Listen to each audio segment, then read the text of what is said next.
Hello all, this is B. Suvarna working as Assistant Professor in the Department of CSE of VFSTR deemed to be University. I am welcoming you all to the lecture series of R programming. For the today's lecture, we will see the concepts of what is R and what are the features of R and what are the applications of R and how to install R as well as RStudio and how to work with R, and also we will see the concept of objects. At the end of this lecture, you will be able to know the applications of R and you will be able to install R as well as RStudio, and you will be able to work with the R as well as RStudio, and you will be able to know the objects in the R programming. First of all, let us see what is R programming.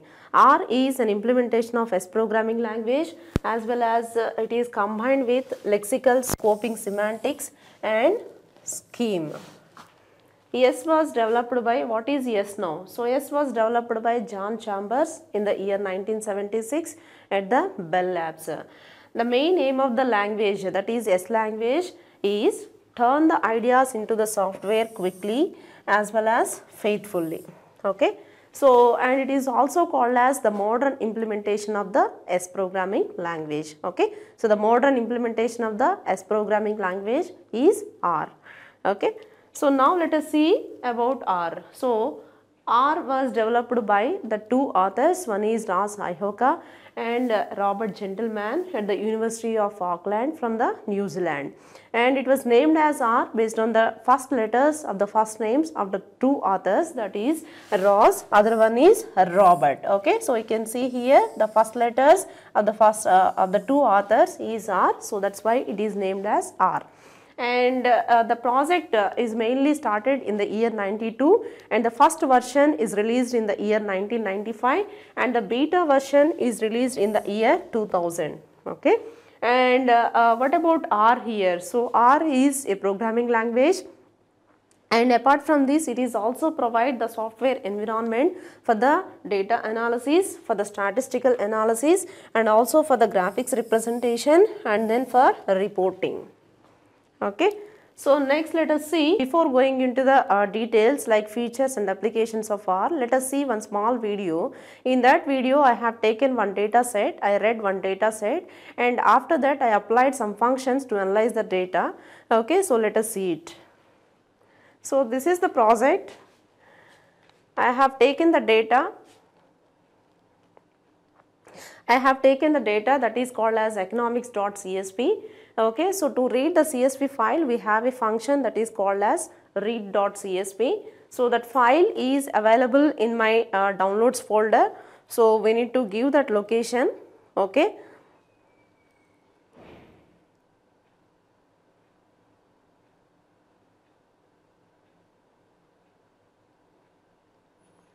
So this is the file, and I gave the file location.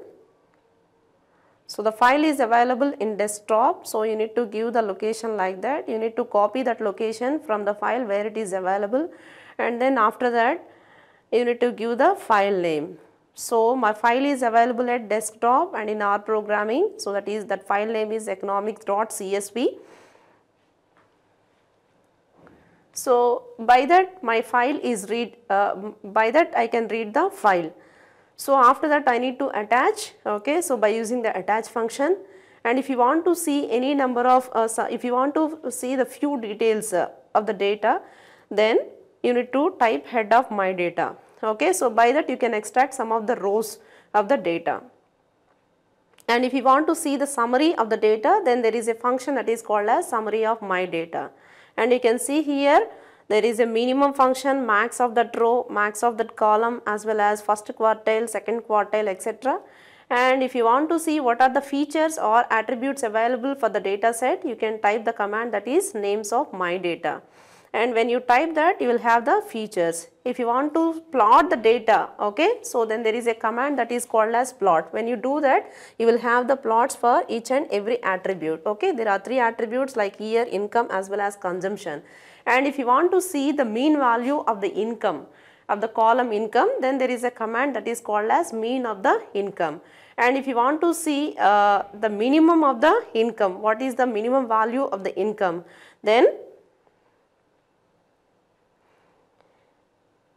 if you want to see the minimum value of the income attribute, then you have to type the command that is min of income. And if you want to see the max value,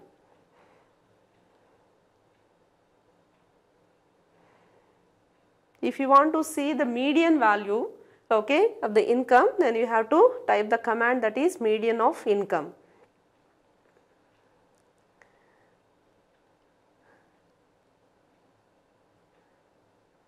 So like this you can perform different operations. Like this you can perform different operations, okay, so with the data set, okay. So here what I have done is I read one data set. After that data set, okay, so if you want to see some of the rows of that data set, then you need to type the command that is head of my data. So what I have done in this is I read one data set by using the read.csv function, and after that if you want to see some of the rows in the data set, okay, so I have to type head of my data. So by using the head function we can extract some of the rows, okay, so from the data set, and these are, if you want to see what are the features or attributes available for the data, then you have to type the command that is summary of my data. So summary of my data, if you want to see the summary of the data, then you have to type the command that is summary of the my data. You can see here, so these are all the summaries, okay, or the statistics available in each attribute, okay. So you can find out what is the minimum value in that year, okay, and then what is the median value, what is the mean value, and what is the maximum value, what is the minimum value, what is the first quartile, what is the second quartile, okay. You can see all these values for each and every attribute, okay, so by giving the summary command. And if you want to see what are the features available in the data set, okay, so you need to type names of my data, or you can also type attributes of my data, okay. So when you type these names of my data, you will have the features, okay, that are available for the data set. You can see here the features available for the data set are year, income, other one is consumption, okay. So by giving names of my data, you will have the features, okay, of the data set. And if you want to sort the data, okay, so if you want to sort any kind of attribute, then just give the command that is sort. If I want to sort income, I have to give the command that is called as sort of income. And here if you want to see any kind of correlation between the income as well as consumption, okay, so the data set contains three attributes. One is year, other one is the income, okay, that is obtained for that year, and other one is the consumption that is done by that particular year, okay. If you want to see any kind of correlation between the income as well as consumption, then there is a command, okay, so that is called as correlation, okay. So you can do here, so COR is a function which can be used to perform the correlation. So correlation of income comma consumption, when you give this, you will find out the correlation between the two variables. You can see here there is a correlation, that value is 0.99, that means almost it is 1. So they are having, okay, so high correlation between the two variables. And then next one, if you want to see the mean value of the income, okay, there is a command that is mean of income. And if you want to see mean value of the income, then type the command min of the income. If you want to find out median, okay, for a particular attribute, just give the median of the income. Like this you will perform different operations, okay, so after having the data. Like this you will perform different operations on a particular data, okay. So like this we are performing all these things in easy, we are performing all these operations by making use of the functions that are available in R, okay. So now let us see the features of R. So R, what is R here? So R is a programming language, okay. So why? Because it has some conditional statements, okay. So the conditional statements are loops. The conditional statements are if else, and then if else if ladder, and it also has loops like for loop, while loop, and it also has some user defined functions, okay. And you can also create some user defined recursive functions, and you can also make use of some predefined functions which are available in R. And you can also it also providing the input as well as output facilities, okay. So you can read the data, and then you can perform some operations on the data, and then you can print the data whatever you want in the format. You can print the data in whatever the format that you want. And then apart from this, R provides a set of operators for performing the calculations on arrays, matrices, vectors, okay, etc. And it is simple and easy to learn. So this language is very simple and this is very easy to learn. And R has an effective data handling and storage facility, okay. So by using the R, we can handle the data, that means we can analyze the data in various forms. And it also has the storage facility, okay. So R provides, apart from this, R provides the graphical facilities for analyzing the data, okay. So it has graphical facilities for analyzing the data, and it has large collection of tools for the data analysis. So these are all the features of R, and it is a freely available software, okay. So you can get it, the software, so Windows and in any other operating system. And let us see the applications of R. So R is being widely used in different sectors like finance, banking, e-commerce, healthcare, and some of the manufacturing companies, etc. So coming to the finance, okay, so R is being used in finance sectors for performing statistical analysis, okay. So coming to the banking, R is being used in banking sectors for predicting R is being used in banking sectors for analyzing the transactions which are done by the customers, and also for the loan prediction, and also for the credit risk analysis, etc. And coming to the e-commerce, so R is being used in e-commerce sectors for analyzing the purchases done by the customers, and also for the sales prediction. And in the healthcare, R is being used in healthcare industries for performing different tasks like drug discovery, disease prediction, etc. And in the manufacturing companies, okay, some of the manufacturing companies like Ford and Model are using R to analyze the customer sentiment. These are all the applications of the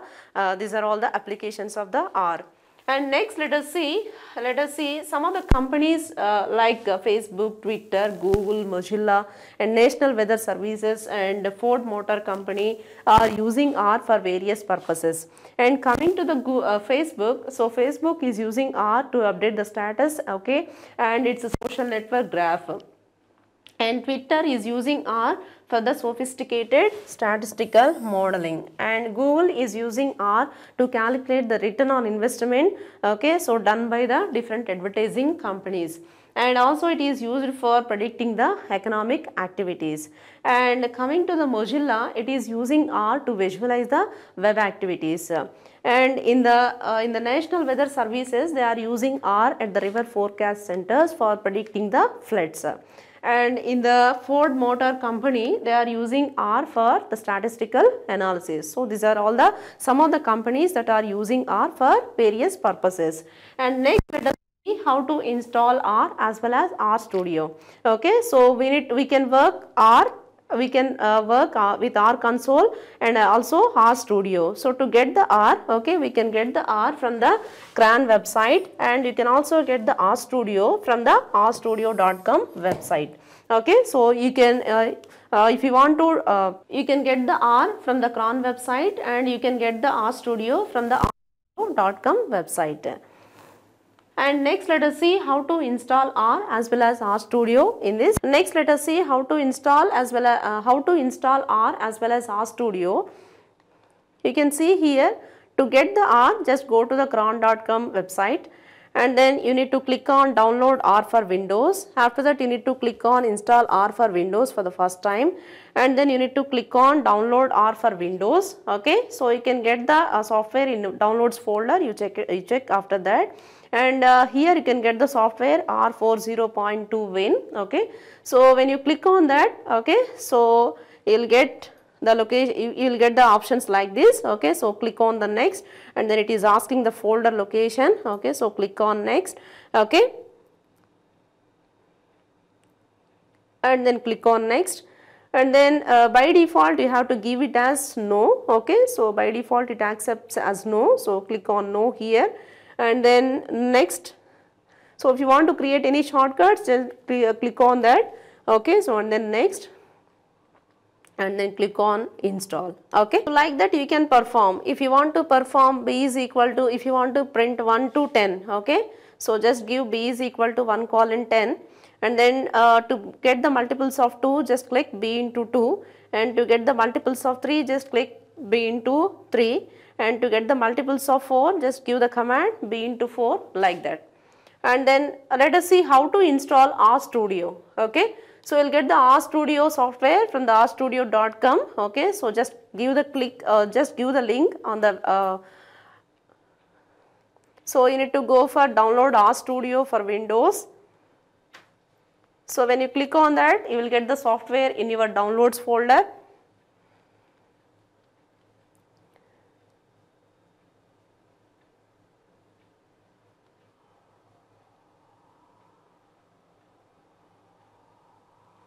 So you can observe here RStudio software is available here.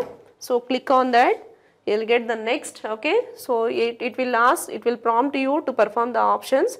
Okay, so it will prompt you to perform the operations, just click on. Okay, so it is asking about the folder. Okay, so and then click on install, and then if you want to if you don't want to create any shortcuts, then click on here, otherwise leave it as empty. So install, click on install. So select RStudio software and then click on install.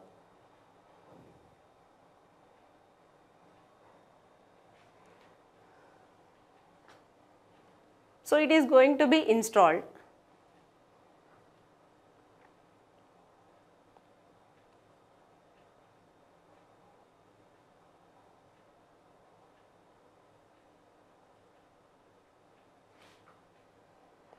So if you want to see whether it is installed or not, then go for search option, then go for search here.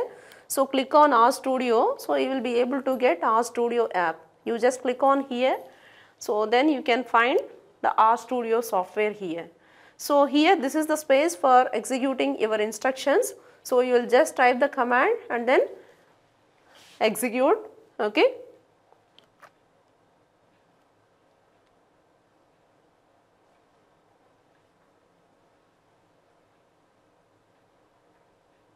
So like this you can install R as well as RStudio. So next let us see the concept of objects. So far we have seen, okay, so what is R programming language and what are the features of R and how what are the applications of R and how to install as well as RStudio, how to install R as well as RStudio and how to work with the R as well as RStudio. Next let us see the concept objects in R programming. Okay, so what is an object? So object is nothing but a variable in other programming languages. So we know very well about a variable in other programming language. So here we will call it as object, okay, in R programming. Okay. So what is the use of the object? So object stores the information. Okay. So if you want to store the information, okay, so then we will store that information in one variable. Okay, so here we are calling it as object. So the purpose of object is it can be the data can be stored, okay, and it can be reused whenever they required. Okay, so we will store the information to get it, okay, so whenever we want. So that's why it can be reused whenever they required. And how to give the object name or how to declare object in R programming, let us see. So object name can be any name, you can give any name, but before declaring an object there are some conditions. Okay, so like you can start with a character. Okay, so you must start with a character and then it is a combination of alphanumeric character. You can give the object name, okay, so the mixed combination of characters as well as integers. Okay, and there are some rules, okay, so which are not to be used. Okay, so there are some rules for creating an object. Okay, so your object name does not start with a, okay, and also a name cannot use some special symbols. Okay, so object name we should not use some special symbols like, okay, so these are all the special symbols that I have provided here. So you should not use these special symbols for creating an object. Okay, so your object name does not start with special symbols. Okay, so now let us see examples, some of the examples for objects. Okay, so these are all the examples. Okay, so you can make use of capital A as well as small a for starting an object name. Okay, so you can start with an object. You can give your object name. Okay, so the starting letter may be a capital letter or a small letter. Okay, so you can give capital A, capital B or capital C like this, and you can also give capital A and after that integer numbers, and then you can also give the object names like this. So my underscore name. Okay, and after that you can give capital A123 and then you can give dot A1 and then A123 like this. Okay, so these are all the objects. You may give capital letters or you may give small letters, and your objects starts with characters, and after that you can give any integer numbers, and you can also start with an object with dot symbol. Okay, so these are all the, you can see here I have provided one screenshot here, and make use of the objects like this. Okay, so you can give the names for an object like this. Okay, so like name. Okay, so these are all the good names. You can give A, B. Okay, so other one is F00. So the starting letter is started with F, and then after that it has several zeros, and then my variable, other one is dot day. Okay, so next you can see here names that cause errors. So when you create an object like this, okay, so like this, that means here you cannot create an object like this because it has started with a digit, and you cannot start with dollar symbol. Why? Because that is a special symbol. And then you cannot start with special symbols here also, and then here also this object is also started with integer. Okay, so here also the object is started with some exclamatory mark. Okay, and then let us see some examples here. So let us find which can be used for object names and which cannot be used for objects. You can see here. So A, can we give this object as a name? Can we use this name for object? Yes, we can use this object. Okay, and so B also is valid object. C also valid object. A1, so this is also a valid object. So my underscore name, so this is also a valid object.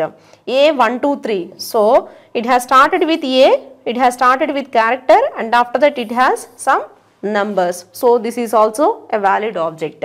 And dot A1, so this is also a valid object.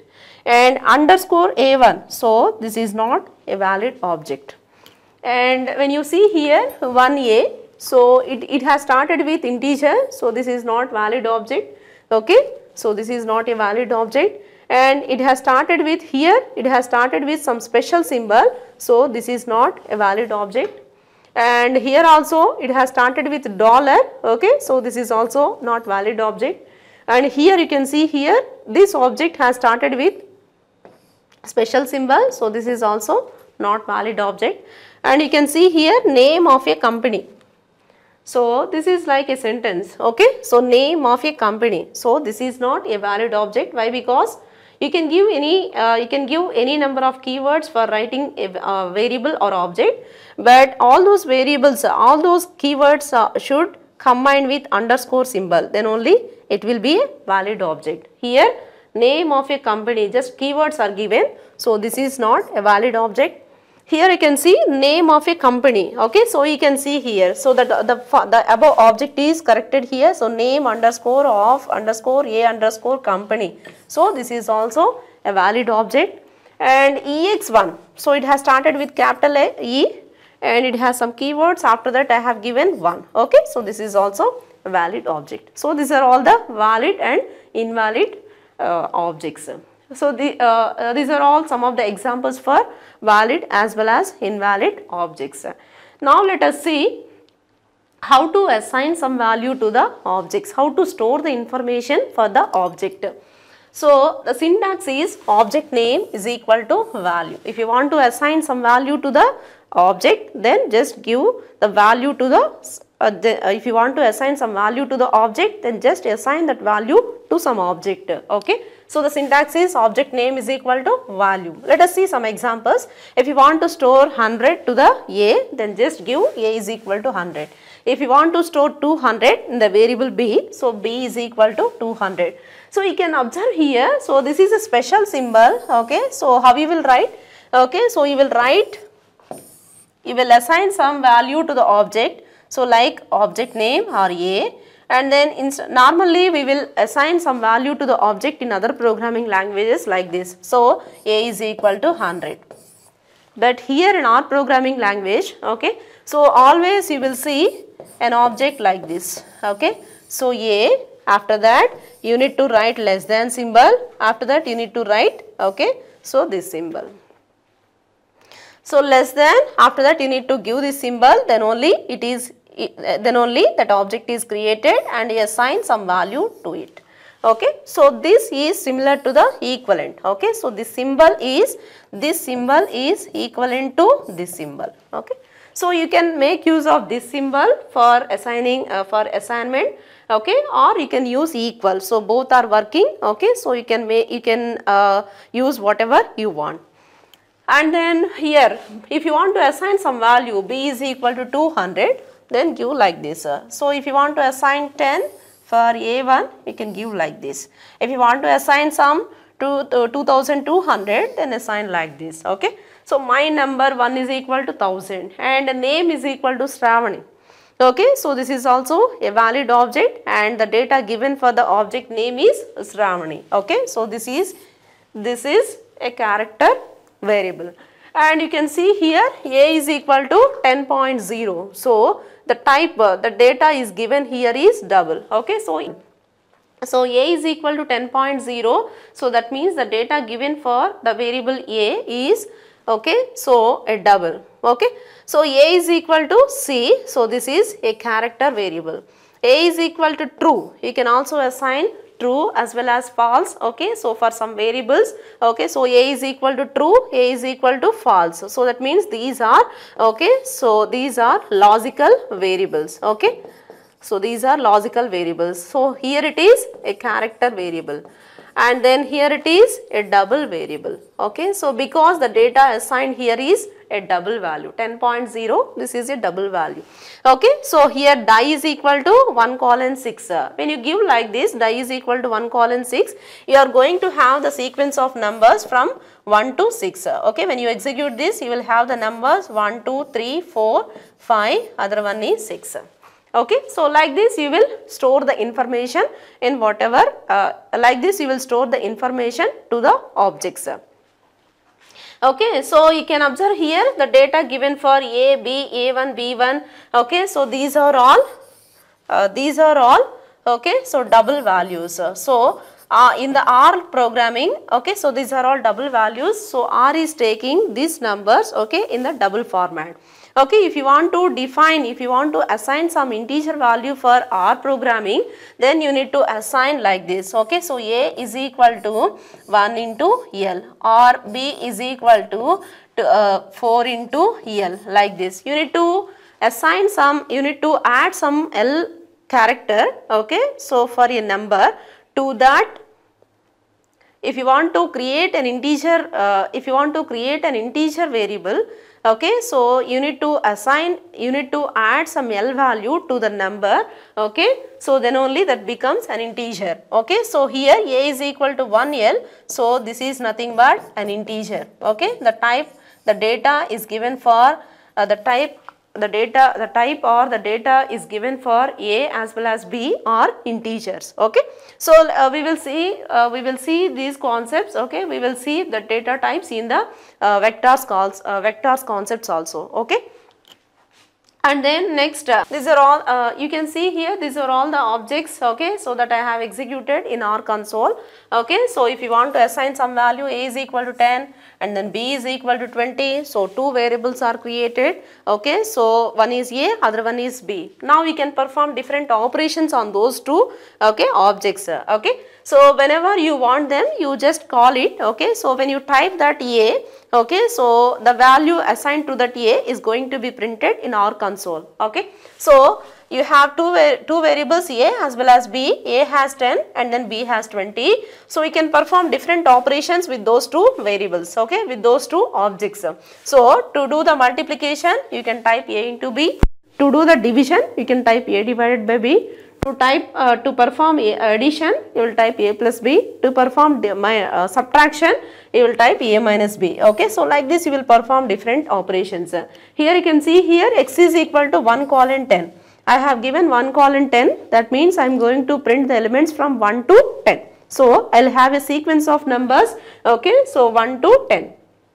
And next in the next x into 2, okay, so when you execute this x into 2, okay, so you will have the sequence of, okay, so the multiples of 2. So why? Because the x has the numbers 1 to 10, and if I want to have the multiples of 2, then I will type the command x into 2, okay, so you can observe the output here. So 2, 4, 6, 8, so on up to 20 we have the values. And then next x into 3, okay, so 3, 6, 9, 12, 15, 18, 21. So like that I will have the multiples of 3. And if you want to have the multiples of 4, so I have already, the data is available in x. So x into 4, and you give the command, you will have the multiples of 4. So like this you will work with the objects, okay. And then next let us see. So let us see what about the name and then capital name are same. Okay, so name, here I have two variables, one is name, small name, other one is the name is started with capital name. So both will R is treating both are same. Okay, so if you let us see it, okay, so I have saved the name, capital name as Ramani and then small name as Sanja. So can you treat that these two are same?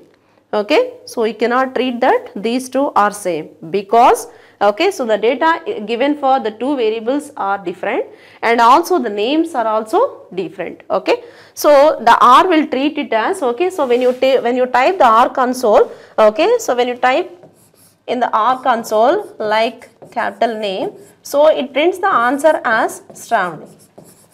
Okay, so when you type small name, okay, so in the R console it will print the answer as Sanja.